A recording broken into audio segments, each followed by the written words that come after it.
Good morning, my dear students. This is Kirti Bhargav from Raghu International School. So let's start our subject Hindi. तो बच्चों, हम जैसा कि आपको पता है कि हमारे हाफ ईयरली एग्जाम्स बहुत जल्द आने वाले हैं, तो आपको अपनी तैयारी अभी से स्टार्ट कर देना है. बहुत अच्छे से पढ़ाई करना है. आपको हाफ ईयरली एग्जाम्स में हिंदी में first chapter, second chapter, third chapter और फोर्थ चैप्टर, चारों चैप्टर्स में से आएगा. तो बच्चों, आपको चारों चैप्टर्स बहुत अच्छे से पढ़ना है. ठीक है, तो चलिए हम अपने पहले थोड़ा सा रिवीजन कर लेते हैं, इसके बाद अपनी आज की वीडियो को स्टार्ट करेंगे. तो हमने अपने फर्स्ट चैप्टर में देखा था बादलदानी. हमारा फर्स्ट चैप्टर था बादलदानी.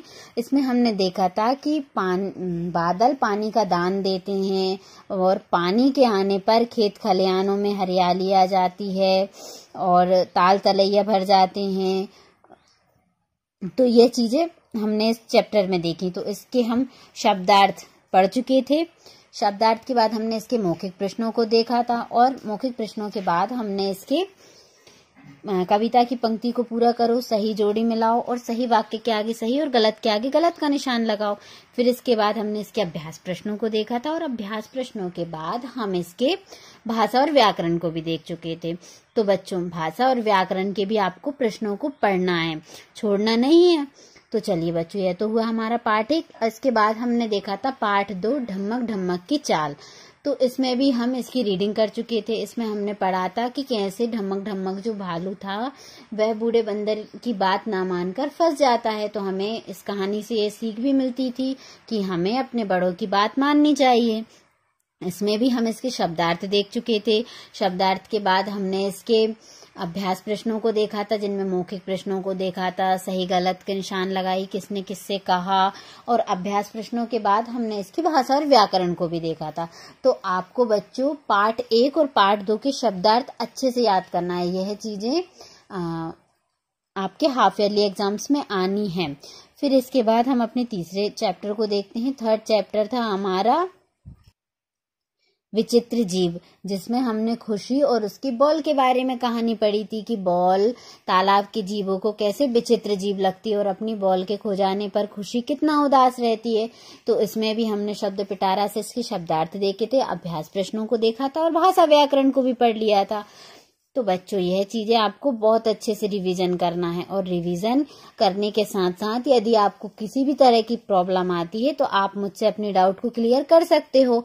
फिर इसके बाद हमने अपने फोर्थ चैप्टर को देखा था, जो था जब हम खेलें क्रिकेट.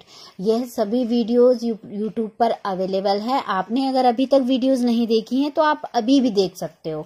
सारी वीडियोस को एक बार और देख लीजिए, रिवीजन कर लीजिए. और इसके बाद हम रिवीजन की भी वीडियो बनाएंगे, तो वह रिवीजन में भी आपको करवा दिया जाएगा, लेकिन आपको खुद से भी पढ़ना है और बहुत अच्छे तरीके से. तो हमने अपना चैप्टर 4 देखा था, जब हम खेलें क्रिकेट. तो इसमें हमने पढ़ा था कि यह बच्चों की कहानी थी जो क्रिकेट खेलते हैं. तो जब उनकी बॉल कहीं किसी घर का शीशा तोड़ देती है तो वह अंकल आंटी गुस्सा होने लगते हैं. कुछ घरों के अंकल आंटी बॉल दे देते हैं, जिन्हें बच्चे नॉट आउट घर कहते हैं, और कुछ घरों से बॉल नहीं मिलती, जिन्हें आउट घर कहते हैं.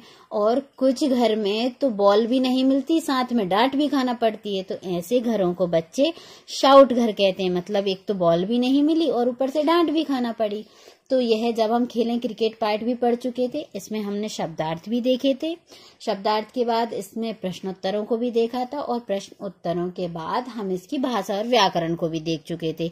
तो बच्चों, यह तो हुए आपका पार्ट 1 बादलदानी, पार्ट 2 ढम्मक ढम्मक की चाल, पार्ट 3 विचित्र जीव, पार्ट 4 जब हम खेलें क्रिकेट. तो बच्चों, आपको इन चारों चैप्टर्स की बहुत अच्छे से रिवीजन करना है. आपको चारों चैप्टर्स के क्वेश्चन आंसर, ये सारी चीजें बहुत अच्छे से पढ़ना है. अगर कोई भी प्रॉब्लम आती है तो आप पूछ भी सकते हो. तो चलिए बच्चों, अब हम अपने 5th चैप्टर यानी बूढ़ा और बबुआ पार्ट 5 को स्टार्ट करते हैं. बूढ़ा और बबुआ.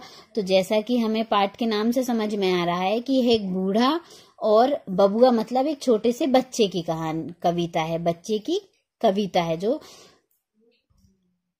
तो चलिए बच्चों, हम पहले इस कविता की रीडिंग करेंगे और रीडिंग करने के बाद आपको भी इसकी रीडिंग करना है. फिर मैं आपको इसमें समझाऊंगी कि इस कविता में क्या है. तो चलिए बच्चों, हम इसकी रीडिंग स्टार्ट करते हैं. बबुआ बोला अक्सर मेरा चम्मच मुझसे गिर जाता है। बूढ़ा बोला जाने भी दो मुझसे भी ये हो जाता है। बबुआ बोला कभी कभी तो कर देता हूँ निक्कर गीली, हमसे भी ऐसा होता जब करनी पड़ती धोती ढीली। बड़ा रुआटा बच्चा हूँ मैं, अब बबुआ ने बात उठाई। बूढ़ा बोला मैं भी आती मुझको बहुत रुलाई। बबुआ बोला बहुत बुरा हूँ, बड़के हम पर ध्यान न देते, खोए सब अपने कामों में नहीं हमारी कुछ सुधि लेते। बूढ़े ने बूढ़े हाथों से हाथ फिराया फिर बबुआ पर, समझ रहा हूँ बात तुम्हारी, मुझे पता है तुम जो कहते। यह कविता सेल सिल्वरस्टाइन ने लिखी। सेल सिल्वरस्टाइन ने लिखी है। किसने लिखी है कविता को? सेल सिल्वरस्टाइन ने। इसमें कहानी एक छोटे से बच्चे और एक बूढ़े आदमी की है। वह बच्चा उन्हें बताता है कि वह क्या क्या होता है उसके साथ, और बूढ़ा भी उसकी बातों से सहमत होता है। तो चलिए इसका अर्थ देखते हैं। इसमें बबुआ मतलब बबुआ का अर्थ होता है बच्चा, वह छोटा सा बच्चा। बबुआ बोला अक्सर मेरा चम्मच मुझसे गिर जाता है, मतलब छोटा बच्चा कहता है कि मुझसे जो मेरे हाथ में चम्मच रहती है मुझसे अच्छे से पकड़ी नहीं जाती, कभी कभी मैं मुझसे गिर जाती है। तो फिर वह बूढ़ा भी कहता है कि बूढ़ा बोला जाने भी दो मुझसे भी ये हो जाता है। तो बूढ़ा कहता है कि मुझसे भी ये हो जाता है, कोई बात नहीं। बबुआ बोला कभी कभी कर देता हूँ निक्कर गीली, हमसे भी होता है जब करनी पड़ती धोती ढीली। तो बच्चा कहता है कभी कभी तो मैं अपनी निक्कर, जब छोटे बच्चे जब बहुत छोटे होते हैं तो निक्कर मतलब अपनी पैंट, वह उसको गीली कर देते हैं, तो कोई बात नहीं होती। इसके बाद बड़ा रुआटा बच्चा हूं मैं। रुआटा का अर्थ होता है रोने वाला। रुआटा रोने वाला। तो बड़ा रुआटा मतलब बहुत रोने वाला बच्चा हूं मैं। अब बबुआ ने बात उठाई। बात उठाई का मतलब होता है अपनी बात विस्तार में कही उसने और ज्यादा बोलने लगा। तो फिर बूढ़ा बोलता है मैं भी मतलब कभी कभी जो बुजुर्ग लोग हो जाते हैं उन्हें भी रोना आने लगता है। तो बूढ़ा बोलता है मैं भी। बबुआ बोला बहुत बुरा है।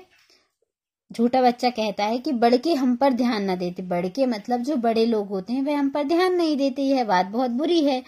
तो खोए सब अपने कामों में नहीं हमारी कुछ सुधि लेते। सब अपने अपने कामों में रहते हैं और कोई हमारे ध्यान ही नहीं रखता। तो कौन कहता है यह बात? छोटा सा बच्चा। बूढ़े ने बूढ़े हाथों से हाथ फिराया फिर बबुआ पर। जो बूढ़े था उसने उसके हाथों से बबुआ के ऊपर हाथ फिराया और वह कहता है समझ रहा हूँ बात तुम्हारी, मतलब बच्चे से कहता है कि मैं तुम्हारी बात समझ रहा हूँ, मुझे पता है जो तुम कहते, मुझे मतलब मैं जानता हूँ कि जो तुम कह रहे हो वह सही है। तो बच्चों ये कविता तो हम देख चुके हैं, यह किसने लिखी है बताइए एक बार और नाम? सेल सिल्वरस्टाइन ने। अब हम इसके शब्दार्थ को देखते हैं। तो बबुआ का क्या होगा? बच्चा। फिर इसके बाद है अक्सर, अक्सर का होगा प्राय। रुआटा, तो रुआटा का अर्थ होता है रोने वाला। फिर इसके बाद है बात उठाना। बात उठाना मतलब इसमें पाठ में आया था ना बात उठाई, तो बात उठाना का अर्थ होता है अपनी बात को विस्तार से बताना। फिर इसके बाद है रुलाई, तो रुलाई का होगा रोना। फिर इसके बाद है बड़के, बड़के मतलब बड़े लोग। ध्यान न देना मतलब देखभाल नहीं करना। फिर इसके बाद अगला शब्दार्थ है सुधि लेना। सुधि लेना का होता है ध्यान रखना। फिर इसके बाद हमारा अगला शब्दार्थ है हाथ फिराना। हाथ फिराना का अर्थ होता है सिर पर हाथ फिराकर आशीष देना। मतलब जब बड़े बुजुर्ग होते हैं वह हमारे सिर पर हाथ फेरकर हमें आशीर्वाद देते हैं, तो इसका अर्थ होता है हाथ फिराना का सिर पर हाथ फिराकर आशीर्वाद देना। तो बच्चों यह तो हुए शब्दार्थ। अब शब्दार्थ के बाद हम देखते हैं मौखिक प्रश्नों को। तो बच्चों मौखिक प्रश्न आपको अपनी कॉपी में नहीं लिखना है, इन्हें सिर्फ आपको ऐसे ही याद करना है। तो देखते हैं हमारा पहला प्रश्न, बबुआ कौन है और किसके साथ बातें कर रहा है? बबुआ कौन है और किसके साथ बातें कर रहा है? तो बबुआ उस छोटे से बच्चे को बबुआ कहते हैं। तो बबुआ कौन है? बबुआ छोटा सा बच्चा है और वह किसके साथ बातें कर रहा है? वह बूढ़े के साथ बातें कर रहा है। ठीक है, अब वह बूढ़े उसके दादाजी भी हो सकते हैं, नाना जी भी हो सकते हैं, या कोई और भी हो सकते हैं। इसमें यह नहीं बताया गया कि वह उसके दादाजी हैं। ठीक है, फिर इसके बाद हमारा अगला प्रश्न है, बबुआ अपने हाथ से अक्सर क्या गिर जाने की बात कह रहा है। तो बताइए, उसने पाठ के स्टार्टिंग में क्या चीज गिरने की बात की थी? चम्मच। तो बबुआ अपने हाथ से अक्सर चम्मच गिरने की बात कह रहा है। इसके बाद हमारा अगला प्रश्न है, खुद को रुआटा किसने बताया? रुआटा मतलब रोने वाला। तो बताइए बच्चों, रुआटा किसने बताया था? उस छोटे से बच्चे ने। तो इसका हो जाएगा बच्चे ने।